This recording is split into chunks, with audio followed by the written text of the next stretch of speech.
And now I am going to pass it over to Christine and Maria and unmute the two of you. Sweet. Thank you, Taina. So, hey, everybody. Welcome to May's member meeting. And there's so many people here. There's like 59 people here, too. So we want to welcome you all. And I'm going to switch it off to Maria. Hey, y'all. How's everyone doing? Welcome to our main meeting. Thank you so much for joining. To all of you that have been joining us, we're very grateful for you. And for all you new members, welcome. Welcome to our meeting. We have a lot to talk about, so I'm gonna make this quickly. I wanted to announce and make a shout out. We have 5 members in our meeting today that have been attending all of our meetings. And as you know, one of the guidelines for the members meetings, in order to become a member, you need to attend 3 meetings and 3 consecutive meetings in a period of 4 months. So I want to make a shout out to our 5 members that have made it. Our first member is Jane Courant. And hi, Jane. Sasha, are you here? And then we have Nee Trum. We have Evelyn Torres. So Evelyn Torres is our 4th one. And Angel Rice. Those are our 5 members that are officially have attended all of our meetings. So we want to thank you from the bottom of our hearts for all your dedication. And we look forward to our official members list growing. Maria, that reminds me, I have to send a sign-in sheet for this meeting. So y'all pay attention to the chat box. And I'm going to send a sign-in sheet shortly. So make sure that you sign in today so that we have a record of you being here. Cool. So now we are going to pass it on. We are going to pass it on to our updates with our committees. As you know, we have 6 committees that we have here for Initiate Justice, and we're going to pass it on to our policy committee with Greg and Daisy.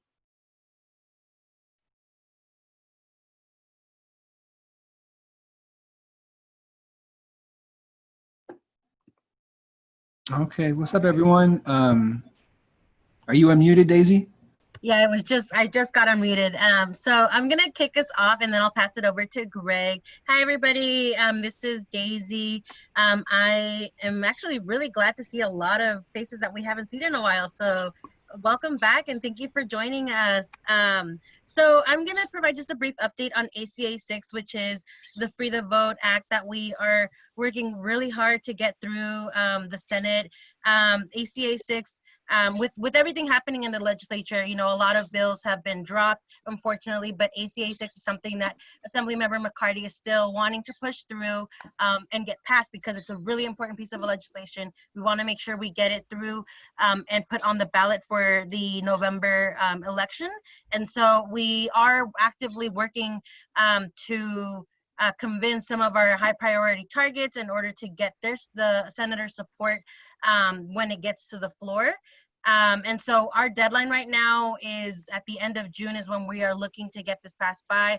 And so in our committee, we have been discussing ways to include folks who are residing in the target districts. And so for anybody who'd like to be included in the advocacy committee meetings, please feel free to contact myself or Greg, and we can definitely plug you in with the target district meetings that we are planning for the time being. But at this point, we are just kind of doing a lot of things behind the scenes to make sure that we can get this at the point where we can engage people to actually start calling and asking their legislatures when it gets to the floor for a vote.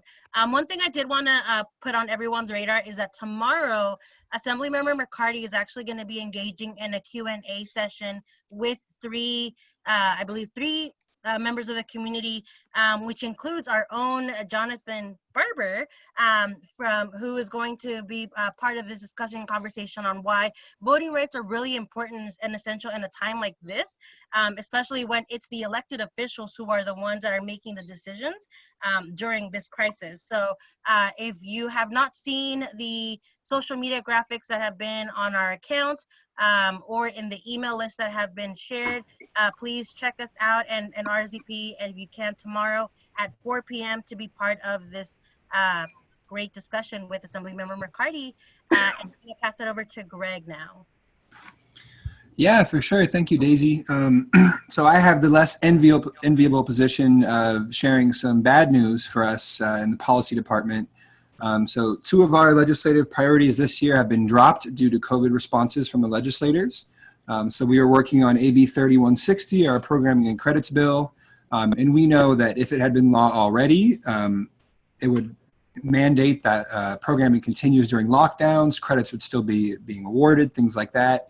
And we know that it's especially salient and relevant to what's going on right now with the lockdown inside, but unfortunately it had to be dropped by the member. And then similarly with our extreme sentencing resolution, ACR 186, that was also dropped by the member, Assemblymember Kamlager, due to COVID responses to focus on, unemployment and just sort of other sectors of the economy where folks are being, where there's a greater need in this moment.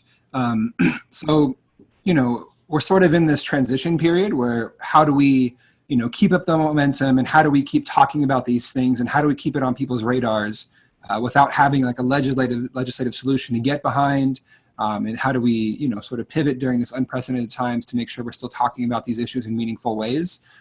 So as everyone on this call knows, we've been having our webinar Wednesdays. You can probably look out for some op-eds coming from us in the future to sort of just still talk about the elements of these bills, even though we don't have the bills in the resolution behind us, to still be advocating for. So yeah, I would, Daisy and I host the Advocacy Committee meeting. It's the last Tuesday of every month.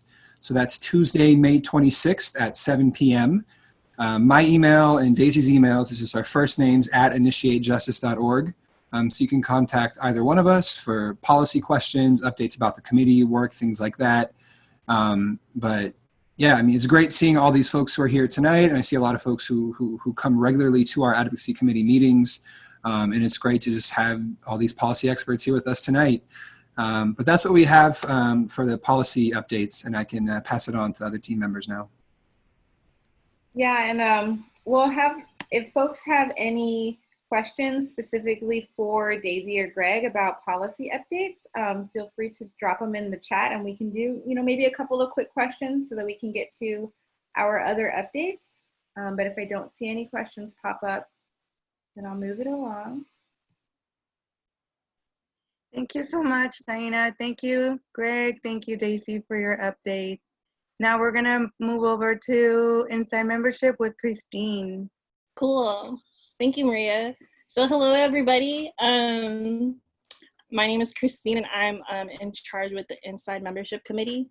That looks like adding new names into our database, recruiting new members inside, and of course, responding to mail.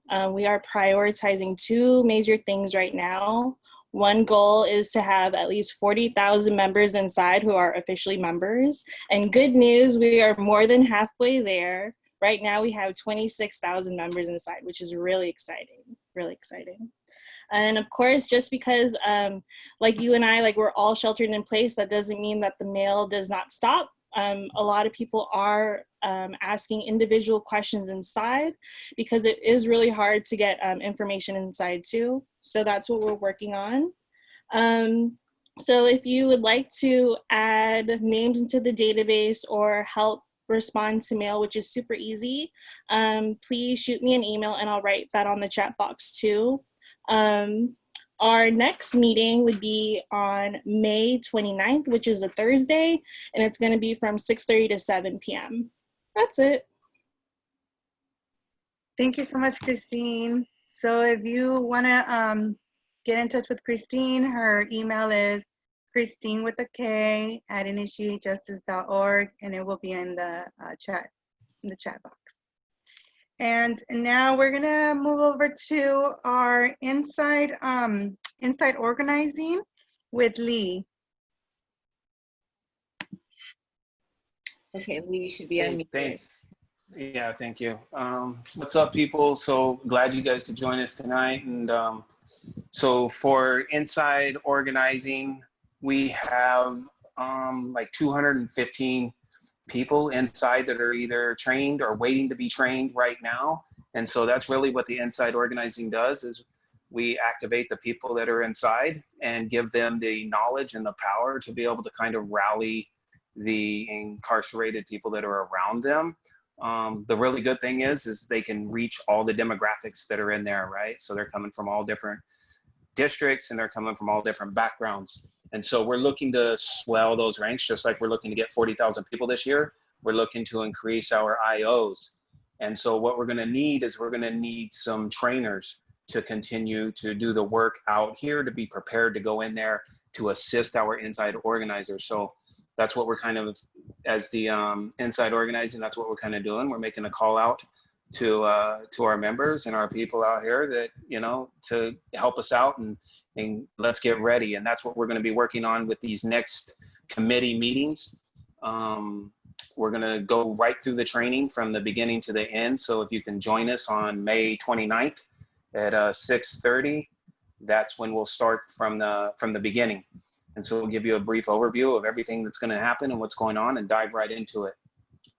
Other than that, I don't know, Richie, do you have anything that you want to add real quick or?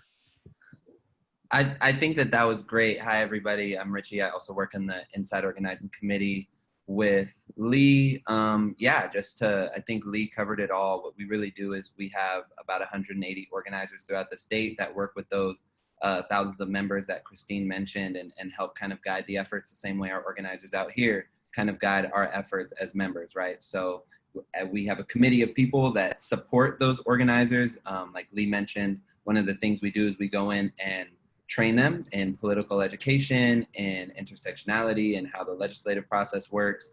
Obviously, there's no visits happening right now, but we are training our trainers, if you will. So if you'd be interested in going in, visiting an organizer and help them develop their political education and political skills and organizing skills, we will train you on how to do that. And you can just come to the Inside Organizing Committee meeting on the day that Lee announced. May and we'll 29th. Chat box as well. May 29th. Thank you. And something else that I'll add is that Tori put together a lovely calendar that has like a visualization of when all these meetings are happening. So I'm going to show you all the calendar at the end of everybody's updates. And I can also email the calendar to everybody who signs in. So please make sure that you sign in. Yes, thank you, Lee, and thank you, Richie, for the update. So now we're gonna go to the outreach committee with me. So for our outreach committee right now, we're doing a lot of brainstorming. We're staying connected on helping very closely. We're helping very closely with Christine and Inside Membership. We're doing a lot of mail responding. We're doing a lot of data entry, like for our members.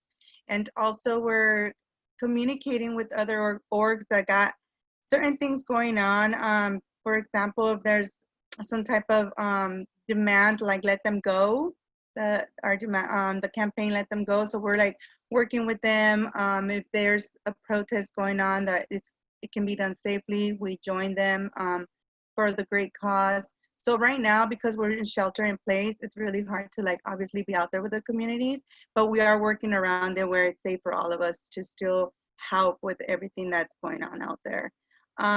If you want to join the outreach committee and you're interested in becoming one of our members for the committee, I have the meeting that I held is usually the last Monday of every month at 6 o'clock. But being that on the last Monday of May, it's Memorial Day weekend, we're going to be having it on May 22nd at 6 o'clock. Other than that, that is the updates for outreach committee. And now we're going to take it to Tori with fundraising.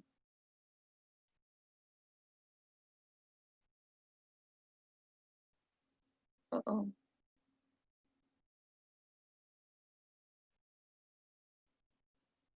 It takes a minute to unmute sometimes. Hello? There she is. Yeah, there you are.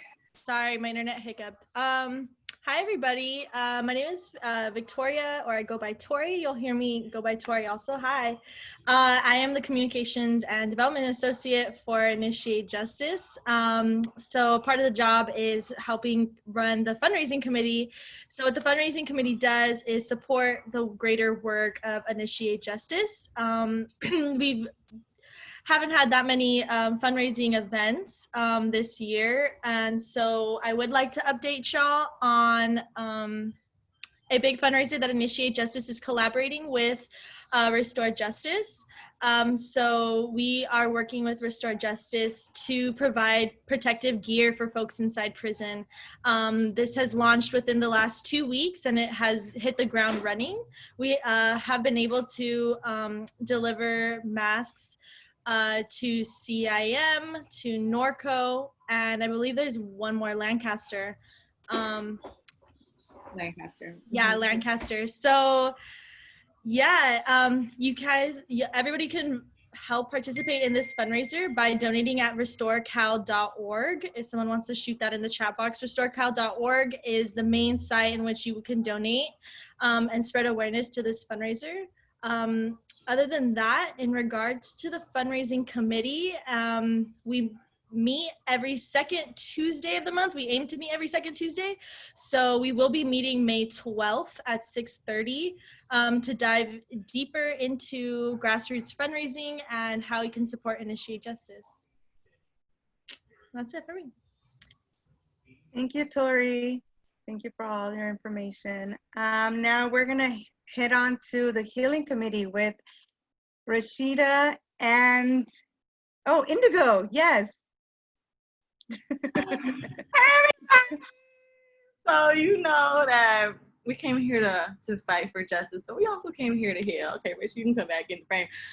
So for those of you who don't know what the healing committee is all about, it's pretty much just a space for us as organizers, as family members, as people who are impacted by the system, to just come together and take a moment and try to prevent burnout rate, try to prevent us from also just feeling invisibilized in this work. So it's a moment for us to see each other and check in with each other, check in with ourselves.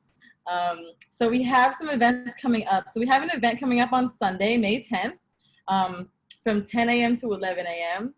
And there will be more information on that coming your way. But pretty much we're gonna use that time to talk about what it's like to have a mother who's incarcerated or a mother who's no longer with us during Mother's Day. So we're just holding space for folks who might experience Mother's Day through a different lens, and just really celebrating the mothers who don't get celebrated because they're either incarcerated or people who are going through the grieving process of not having their mom around them on Mother's Day. So we're doing that from 10 to 11. So if you are gonna come through, bring a picture of your mom. Also moms with incarcerated kids. Everybody is welcome to come and kind of like hold this space of what it looks like to have a different type of experience on that day. And then we have our healing committee, which thank you to everyone who came to our last healing committee meeting. It was very productive and uplifting. I cried. So that is on May 18th at 5 p.m. And regardless of what's going on in the world, it's gonna be a Monday. It's always gonna be on a Monday night, okay? And then lastly, May 28th, we have a discussion. It's gonna be a Zoom discussion on mental health awareness. So May is Mental Health Awareness Month, as some of you may know. So we're gonna talk about some basic fundamental things about mental health awareness to kind of get on the same page with how important mental health is and how it's also really instrumental in this movement particularly. So, so yeah, y'all are worthy, you're capable, you are open, responsible, humble, and kind. And I just really am super happy to be in community with all of you. Come through to one of the healing committee events, take a deep ass breath, and keep doing what y'all do so well. Thank you for that, Indigo. That being said, let me go ahead and share the calendar. So you all should be able to see this right now. Right? Okay. So here's everything coming up for the month of May. So, you know, today obviously we have the member meeting. The Free the Vote event is tomorrow. Everything that was discussed is displayed here on the calendar. So we can email it to everybody who signs up, or y'all could take a photo of it right now. You could take a screenshot right now. You can do whatever it is that you need to do so that you can have a visualization of the events that are coming up for this coming month. And again, like we dropped folks' email addresses into the chat box. So, you know, just a reminder, if you want to get involved in advocacy, then you may email Daisy or Greg at initiatejustice.org. If you would like to get involved in inside membership, so working on the mail, you will email Christine with a K at initiatejustice.org. If you want to get involved in outreach, then email Maria at initiatejustice.org. If you would like to get involved in inside organizing, Lee, Lee, at initiatejustice.org. And if you would like to get involved in fundraising, then that's Victoria at initiatejustice.org. And if you want to get involved with healing, we don't have IJ email addresses for Indigo or Rashida, unfortunately. So Indigo, I know that face. If you would like to drop your email in the chat box, Indigo, that would be much appreciated. Thank you. Cool. So then I think I'll pass it back to you, Maria. You can keep us going. Thank you, Taina. And please, everyone, just a quick reminder to fill out the sign-up sheet that we have for today's meeting. It's on the chat box. It's very important so we can keep track. Let's see. Now we're going to move on. We're going to move on to what's called an action item. And today I'm going to pass it over to, we're going to start with Taina. She's going to be with Tori. Okay, so we're going to start with Tori. And Tori's going to be talking about our Let Them Go campaign.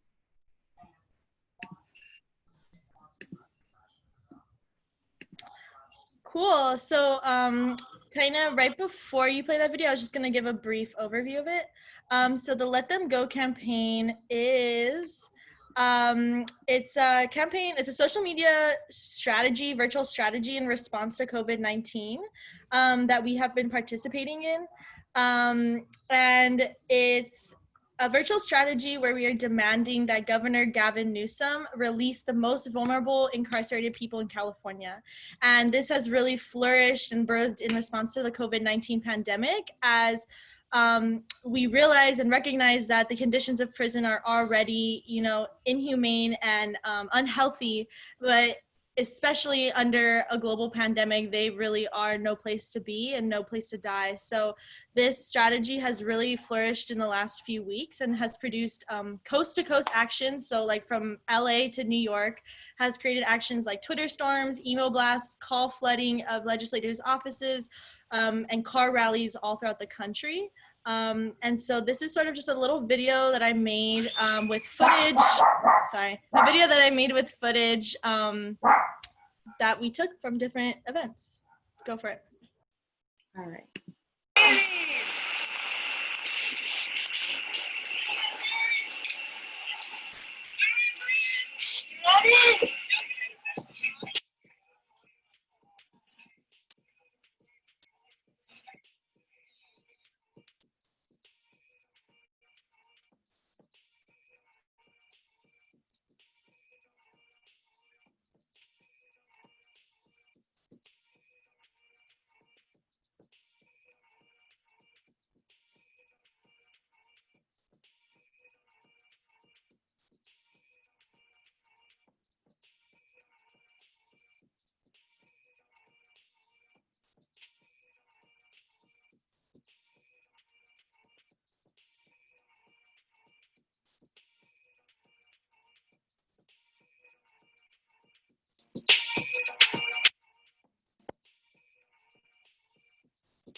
Mm.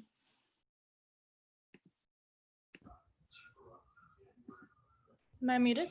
Yeah. Across America, Oh, trust hold on, legal now it's system playing another because video we on my deliver your computer. favorite. It's all good. I shot in the chat the link to the video also if you Don't guys want to would know like to anything view about on your own Nutrisystem, now computers. you know. But yeah, that was basically just like a little slideshow, like All really right, short. Tori, you should be good now, Can you hear me? but I cannot hear you. Oh, okay. Everyone says they can hear me. So yeah, I shot Can the other video folks hear Tori? I can't hear her. Okay, it's just me. All right. I shot the link in the chat in case you'd like to view it on your own computer in your own time and share it around. But yeah, that was just like a short little like thing of all of the different participants that we've had and the car rallies that we've engaged in. So like footage from the car rallies were from both downtown LA and San Diego, where me as well as Maria, right there, participated in Let Them Go rallies that other organizations organized. So shout out to, I think it was Young Women's Freedom Center and Youth Justice Coalition for organizing those 2 car rallies that we engaged in. And then for all the other participants from our org that sent the photos, giving y'all a great example of how you can help us get involved. And this is really important. A lot of folks think that maybe, you know, posting on social media doesn't really matter, but it really does matter when you are, you know, tagging those legislators and calling them and flooding their voice messages, because a lot of like there are people in those offices that have to respond to that and are keeping note of that, and just showing also to people around the country that we stand in solidarity with them and are continuing this movement. So after this meeting, if y'all would like to send me or Initiate Justice a photo, yes, it looks exactly like that, like Greg's has in his. Just take a picture, make a sign that says "Let Them Go," hashtag Let Them Go with Governor Newsom. You can add other hashtags like Free Them All, Clemency Now, Clemency Coast to Coast are different hashtags that have been used with the campaign. And tag Initiate Justice so we can repost it and gain some momentum around this campaign. And that's all for me. Thank you so much, Tori. That's a great video. Definitely like it. I'm gonna share it. So now we're gonna move on. Taina's gonna talk about a report survey that we're working on. So Taina, do you wanna take it away? Yeah, sure. Before I move on, I wanted to give folks the opportunity to ask if folks had any questions for Tori about the Let Them Go campaign, or for anybody else who presented on any of their committees. I'll give it a few seconds if you have any questions to drop in the chat box. Otherwise, I'm happy to move on.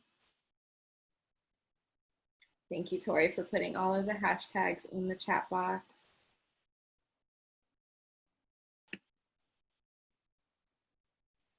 Okay, question, do we know how many people have been released nationally?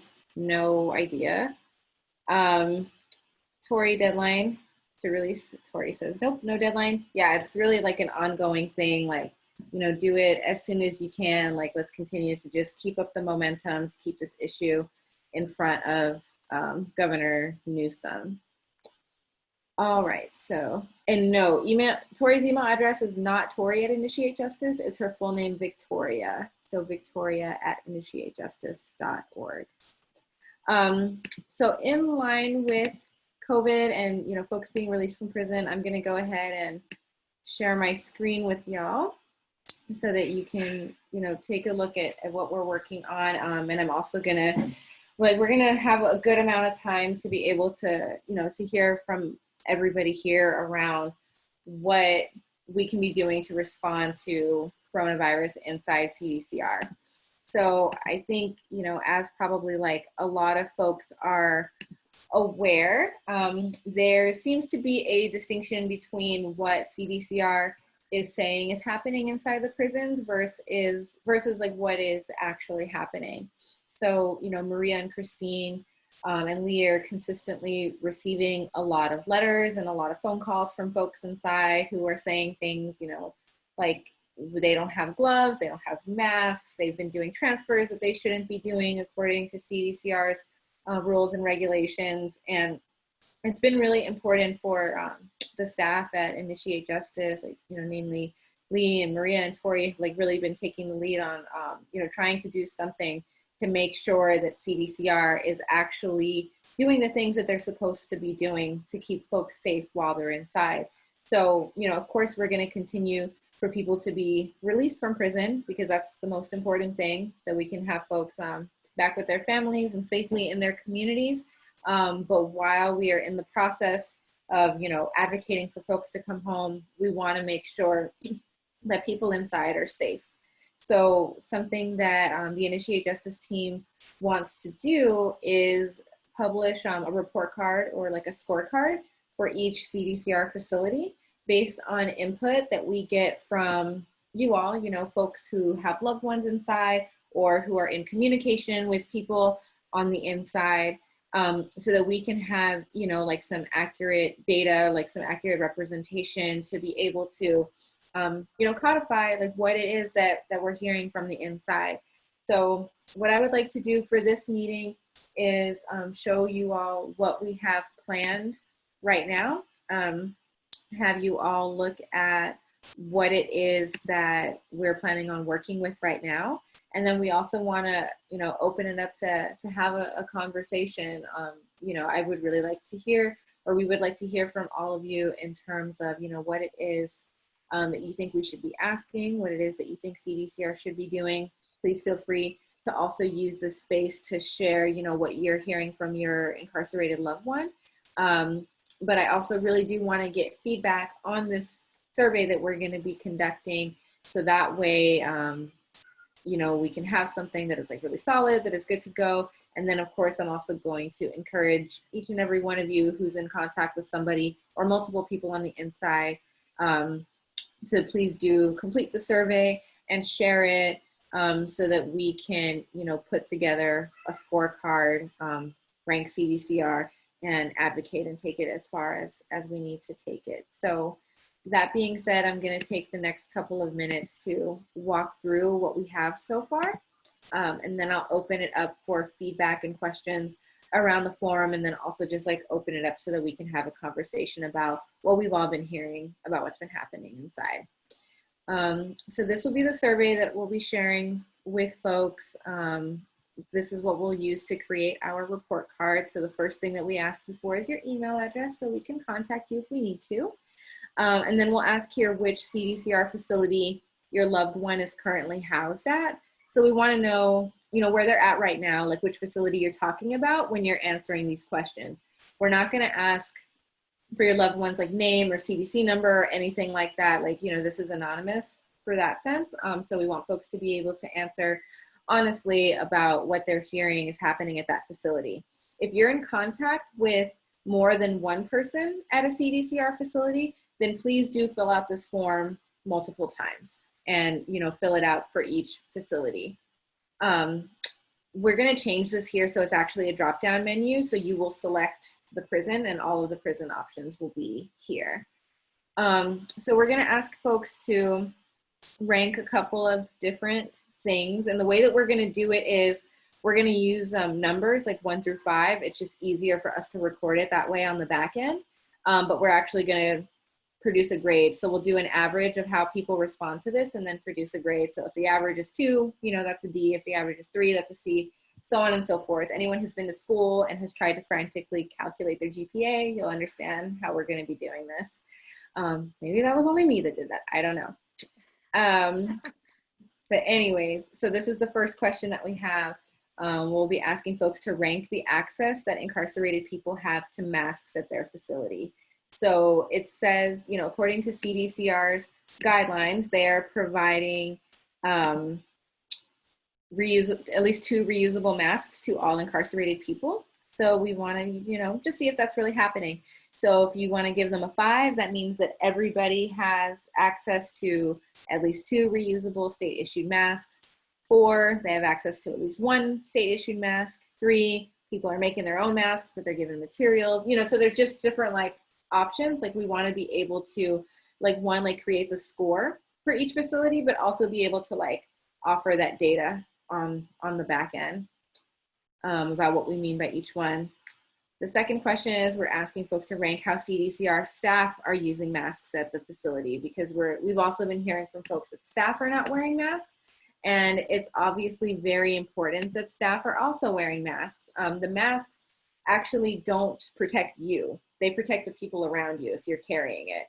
So, you know, since CDCR staff are the people who are existing outside in the real world, and we don't know to what extent they're practicing social distancing, it's just as important, if not more important, that staff are wearing masks. So here's, you know, the questions. All staff are consistently wearing the masks, and the facility is enforcing the policy. Most staff wear masks. Some staff wear masks. Most staff don't. Staff never wears masks. And also for all of these questions, if you just don't know at that facility, please feel free to just select, you know, you don't know. Maybe that's something that you haven't talked about with your loved one, and it's perfectly fine to mark that you don't know for a specific question. Hand soap at the facility. All folks are supposed to have access to state issued hand soap. We've also been hearing from some folks that they're having a hard time getting soap, or that they have to purchase it in canteen and they can't get to store. So we want y'all to be able to, you know, let us know the extent to which folks inside are getting access to hand soap. Similarly with hand sanitizer, you know, hand sanitizer cannot be issued individually to incarcerated people, but there's supposed to be hand sanitizer available at all places where hand washing is not readily available. Staff have also been approved to carry a small amount of hand sanitizer with them. So, you know, please rank the access that your loved one has to hand sanitizer in common spaces at that facility. And then gloves, that's also a big issue. It's really important, especially people who are working as like porters or in medical or in food or R&R, that they have access to gloves so that they are not, you know, exposed to any cross-contamination from items that they're touching. So if you can let us know the access that people have to gloves inside, please answer that question. And then we have a question around testing as well. We've been hearing from certain folks that, you know, they've been having a hard time getting testing, which I think is true for everybody in general. So it's not just indicative of CDCR, but we also want to know, you know, to what extent CDCR is prioritizing testing specifically for people who are, you know, sick and showing symptoms and are requesting testing. So, you know, please rank the extent to which people have access to testing for COVID at that facility. We also have a question around social distancing for incarcerated people and social distancing for staff. So please let us know if social distancing is strongly enforced and people are encouraged to stay more than 6 feet away at all times, if people are, you know, encouraged to wear masks and all of those things, or if social distancing is somewhat enforced, mostly enforced, or if it's just like hard or impossible to achieve because the facility is so overcrowded. So please mark that here. And then social distancing procedure for staff. You know, it's also important that staff are respecting social distancing guidelines, and we've been hearing from a lot of folks that staff are not taking this seriously. So if at the facility your loved one is at, staff is not practicing social distancing, please, you know, respond to this question accurately here. Other questions that have come up have been around quarantine procedure and transfers. So please let us know if you're aware what the quarantine procedure looks like at that facility. If people who are sick are getting quarantined and tested, if they're usually or, you know, only sometimes getting quarantined and tested, or if it hardly ever happens or, you know, never happens at all. Please let us know here. And then around facility transfers, right now CDCR is only supposed to be doing emergency transfers or transfers to promote social distancing, but we've been hearing from some folks inside that they've been doing unnecessary transfers, or that there's some like questionable ways that they're determining who they transfer and where. So asking y'all to report how transferring is happening at your facility if you're aware of how it's going. And then if there's anything else you'd like to add, there's space for that here. So I'm gonna go ahead and stop sharing my screen, and it's easier for me to follow the chat box. So what I'm gonna ask y'all to do is, we'll do this in two parts. Like one, if you all have anything else that you think we should add to this survey, anything else that we should be reporting on the report card, let me know. And then two, if you have anything, that you've been hearing from like people inside, please feel free to like have that conversation here. We have, a good amount of time for that. But if you share it with us here, you also need to share it in the survey so that we can have the data. So if you would like to ask a question, I can go ahead and unmute you. Let me see. First, I'll answer some of the questions that are already here. Will the survey be sent via email, and is there a deadline to submit it by? We can submit it via email to everybody who's here. So please make sure that you sign in. We'll be sending it to all of our members. So everybody who's on our email list, we're going to send it to. We'll be posting it on social media. So please do share it as widely as possible because we want to, receive as much accurate information as possible. We have not talked about a deadline yet. Basically ASAP. I think just do it like as soon as you can. I think, as we move forward, we might like establish a deadline to kind of like put pressure on people to get it done. But for us, it's important that we get as many responses as possible. If we could get, many people responding from each facility, so that way, we can kind of like corroborate the data and the report backs, that's really what's most important. But yeah, basically as quickly as possible. Worth asking perhaps when the masks became available. Most places I heard just got them on Friday. I think that's also a good question, worth asking. Yeah, can I see like show of hands who thinks maybe we should add a question around when people got the masks, if they got them? I think that might be good information to have because I'm sure CDCR has a time that they said they got them versus when, people actually got them. From Rashid at San Quentin, they just issued an order that nobody can leave their living quarters without masks. All right. That's good to know. Rashid, please fill out the survey too. Amy has another couple of questions. And if anybody actually wants to just like ask your question, you can just put unmute me. I don't need to read all these. Okay, so Amy says, strongly enforced questions for social distancing could capture two things. Are people being written up for being close to others? Enforced and/or spaces being made, and are people encouraged to stay apart but not written up? I'm very concerned about people being threatened with write-ups. I think that's a really good question. And we can probably differentiate in the questions, like, if people are being written up or if, like what Rashid was saying is happening at Quentin, that they can't leave without living. Are you considering alcohol the same as hand sanitizer? I'm not sure.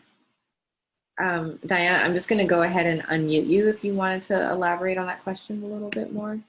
Okay, because my son is in repressa and he said they're not allowed to have alcohol. So they have nothing to clean with or to sanitize with. So my question is, are you guys saying because if they get the hand sanitizer, is that going to be equivalent to alcohol?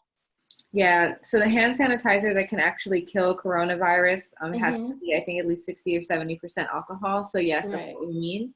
But what it says in the CDCR guidelines is that they're supposed to have it available in like common spaces where hand sanitizer.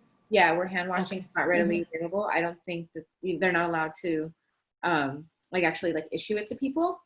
And I believe on their website they also have a list of like all of the cleaning supplies and solutions that they do have. I'm not sure if those ones have alcohol, but I think it's worth looking into a little bit more. Okay. Thanks, Diana. Okay, be sure to sign in. Okay, question from Melanie. I'm wondering about what kind of programming is available at each facility since there are no visitors, and if those inside are getting credit for any programming. great question. Greg, did you want to elaborate on that a little bit? Yeah, that's a wonderful question, right? I mean, and that's really what we were trying to do with AB 3160, was the idea that when, these lockdowns can often be indefinite, and there's not really a timeline on how long they'll last for. And when there is a lockdown or the programming, just sort of from what I've heard anecdotally, is that it's pretty much all but stopped. I mean, my friend is at CMC in San Luis Obispo, and he said that facility, they only have faith groups, but that it's pretty infrequent, and that the self-help groups aren't really meeting, and some of the education stuff has been, some of it transitioning to like distance correspondence and distance learning, things like that. But for the most part, programming has been scaled back, if not entirely eliminated. And the credits go with that, right? I mean, without the programming, the credits won't be awarded. So yeah, I don't have specific numbers, Melanie, about what's going on and everything. But sort of my assumption is that very little, if none at all. But we will be having a webinar on this to give a quick plug on Wednesday, May 20th. And we'll be speaking on this issue in about, the programming and credits issue, and then also what we were trying to do with 3160 and how we can keep up the momentum calling for those demands even without the bill. But that's a great question, Melanie. Hi, this is Richie. Just to say a little bit more on the programming piece, Initiate Justice is also part of a coalition called the TPW, Transformative In-Prison Work Group, that represents about 40 program providers, community-based program providers inside. As the TPW, we were able to meet directly with Ralph Diaz and the other leadership at CDCR last week in a Skype call. And CDCR, they're pretty much saying, to make a long story short, that they are not going to open up any RAC credit earning programs, so self-help programs. They are running some education, cell-based education. They are running college. So people are able to get milestones or the things that come through some education. Again, it's not uniform across the board, but it is happening. College classes are still happening because it's through the mail directly to the college.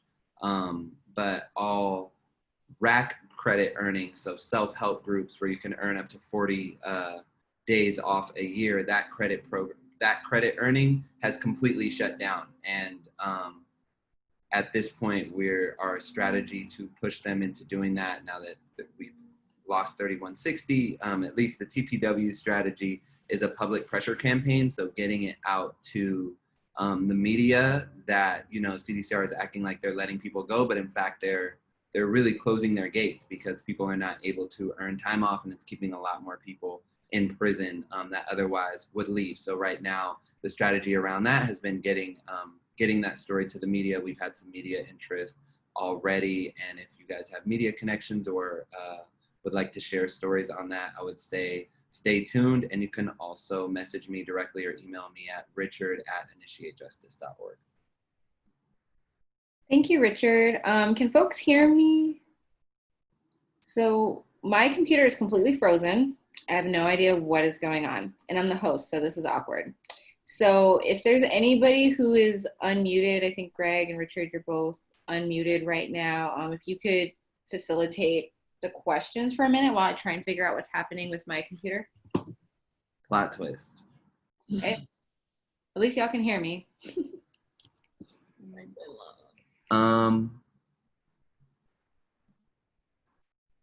Yeah, since I'm the host, I have to mute or unmute people on my computer. Right. 100%. No, totally. So we're scrolling through the chat now, Taina, to find what questions have yet to be answered. I think the next question was from Andrea. What's happening here? Wait, done. Down? No, Adrian.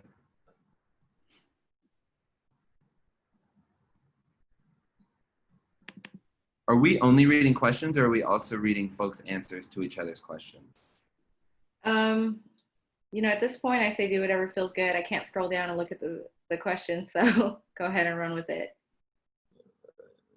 Will we be able to share or forward the survey to people we know who are not on the call today? Yeah. Yes, we will share it yeah, we'll encourage people to share it. We'll be putting it on social media so that it's easy to share. But yeah, if you know other folks who have incarcerated loved ones, please do share widely.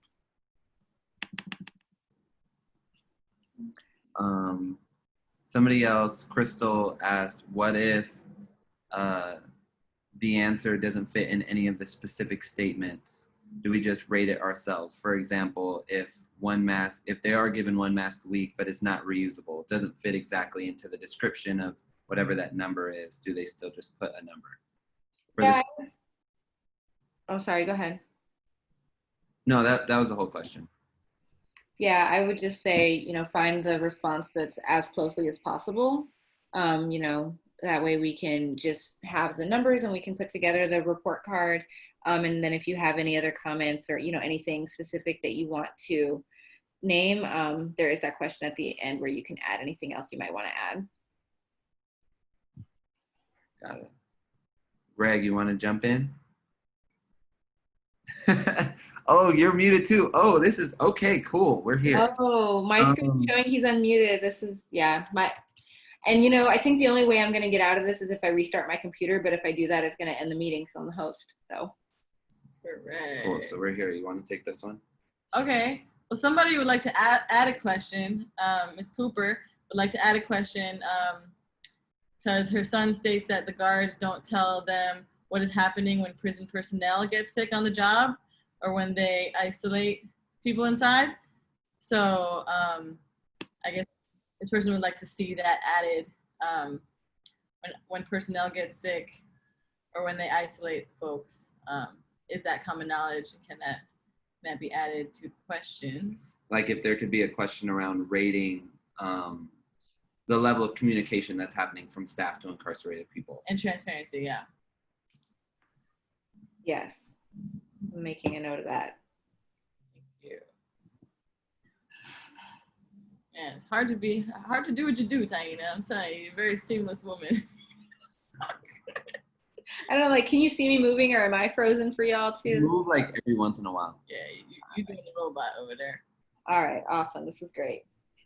All right, somebody asked, do you know what the Franklin Law is? Do you think it's worth putting in a petition if a person inside is due for a parole hearing by next year? So maybe you could start off with what is the Franklin Law? So I don't think that that's regarding the survey. I think they're just asking, it just says Chromebook, it doesn't have a name.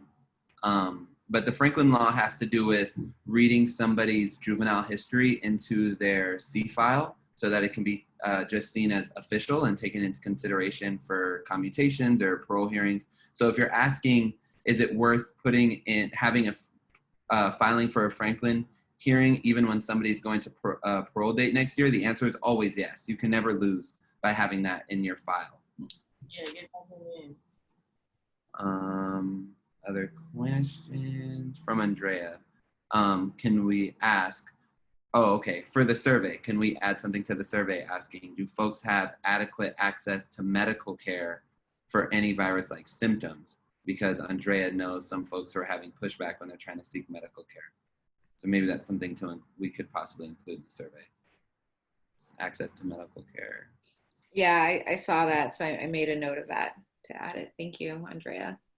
Cool. There's another question, is there any upcoming laws that could help people who are classified as first-time offenders or laws regarding gang enhancements? So all legislation that is not COVID-19 related has shut down. So unfortunately, there's nothing moving right now that would change sentencing for this legislative cycle.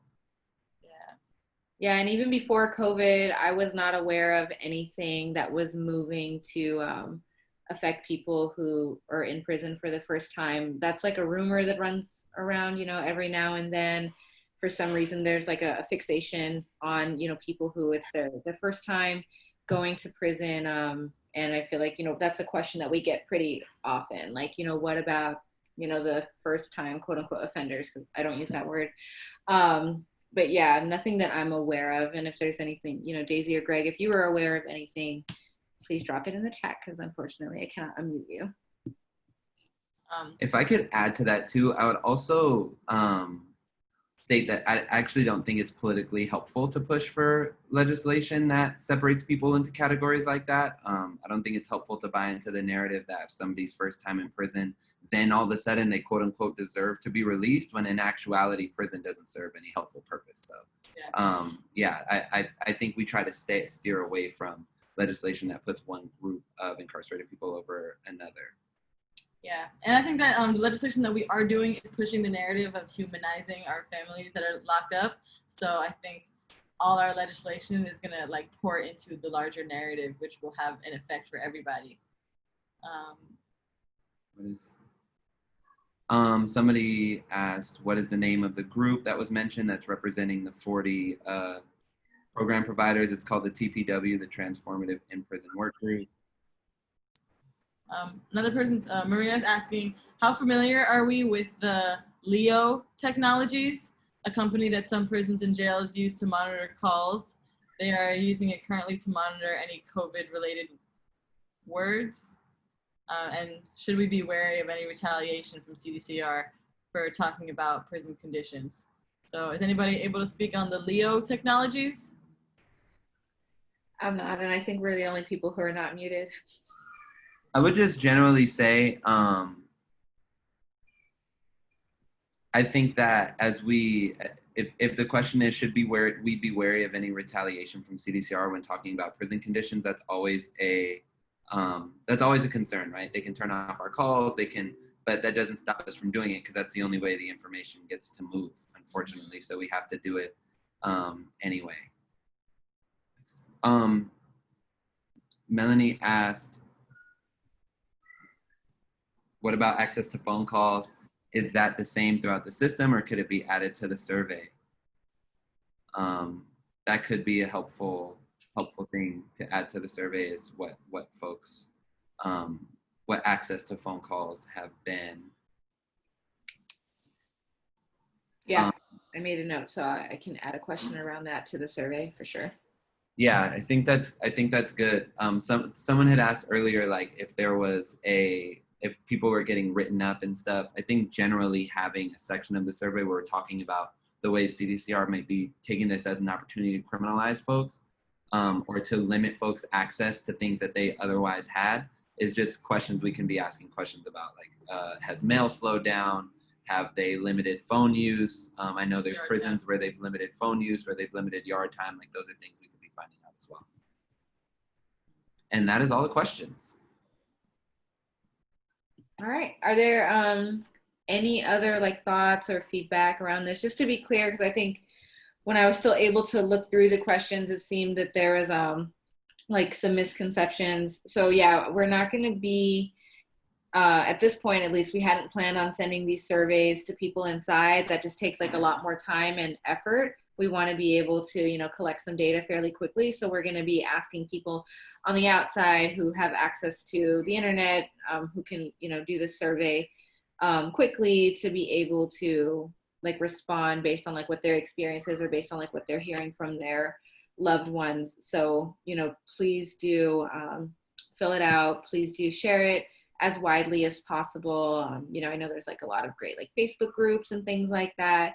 Let's try and get like as many responses as possible. And I imagine that we will set a deadline, but we want to get like a quality amount of responses so that we can report what's going on accurately.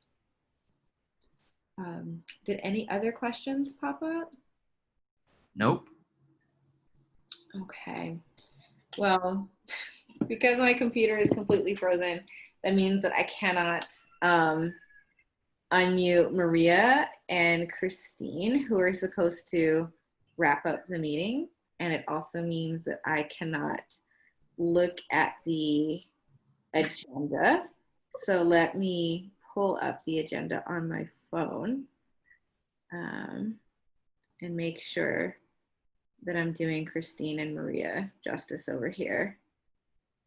And thank you all so much for everybody who's just staying on through these technical difficulties. Y'all so committed. We only went down 4 people, and Taina's been frozen this whole time. This is amazing. Like, everybody stayed in it. Nobody could talk. somehow this became the Me and Indigo show. You guys are incredible for just staying on. You know what? Here's what I learned from this lesson. Don't update your computer. Every time I update my computer, I have a problem with it. Never fails. Never fails whatsoever. All right. So upcoming events, member of the month, blah, blah, blah. Okay, for sure. So upcoming events, and I can also, send you all an email with our upcoming webinar Wednesdays, but I want to announce them for you all. Next Wednesday, May 13th, will be our webinar will be on legal advocacy through COVID-19. And we'll be joined by the amazing attorney Caitlin Henry, who's the founder of the Prisoner Advocacy Network and has a lot of amazing resources on, how people can file 602s, and, essentially like advocate for their rights through legal advocacy through COVID-19 and beyond. She'll also be offering an update on the litigation around CDCR being sued for their response to COVID-19. So we'll be posting on social media with the information to RSVP starting tomorrow. So please do make sure that you RSVP for next week's webinar, Legal Advocacy and COVID. The webinar on Wednesday, May 20th, as Greg had said, is going to be on programming and credits during COVID-19. So we'll be talking in depth about how people are impacted and are having less access to programs, and we'll be presenting solutions on what folks can do. On Wednesday, May 27th, we'll be discussing how to get involved in our Free the Vote campaign. As Daisy and Greg mentioned earlier, Aca 6 is still alive and well. We're planning on getting Free the Vote on the ballot in November. So if you want to get involved in Free the Vote, please join us on Wednesday, May 27th. Wednesday, June 3rd will be our June member meeting. Please also join us for that. Wednesday, May 10th, we will be talking about parole board preparation. So we'll be joined by a few guests who will be walking folks through how to prepare for the parole board. Wednesday, June 17th, we'll have a presentation on advancements in juvenile justice, so different laws that have changed to impact people who were sentenced as youth. We'll have a webinar on that on Wednesday, June 17th. And then Wednesday, June 24th, we'll be talking about gender justice and how women, trans folks, gender nonconforming folks are impacted by incarceration, specifically in the context of COVID. So yeah, we have all of our webinars planned through June, and then the first week of July will be our member meeting. And at that point, we will be playing it by ear and just kind of seeing how it goes. And hopefully at that point, we'll be able to meet in person again, because we miss seeing you all in person. So those are the updates. Again, I can't see the questions in the chat, but if you have any questions around the webinars or anything like that, please just follow us on social media. We'll be posting. And if you have any questions directly for me, you can email me, taina@initiatejustice.org, TAINA@initiatejustice.org. The last thing that I'll do before I wrap us up is announce our member of the month. And this feels like it's going to be really anticlimactic because everybody's frozen and this is sad. But We all see each other. Okay, well, I can't see y'all. Everybody. All right, y'all are lit. I'm excited about that. So every month we shout out an Initiate Justice member who has, gone above and beyond to really show up for the community. And we usually award them with a little prize. So this month we want to recognize a member who really has been going above and beyond for the last few months. This person has come with us to in-district lobby visits to support the Free the Vote Act without anybody asking him to. He reached out to our staff some time ago to be like, hey, what can we do so that we can get masks and gloves and sanitizer and things like that into the prisons? Took it even above that and started reaching out to the prisons to get permission to get materials dropped off, because a lot of organizations have been hitting roadblocks in terms of getting approval for the donations.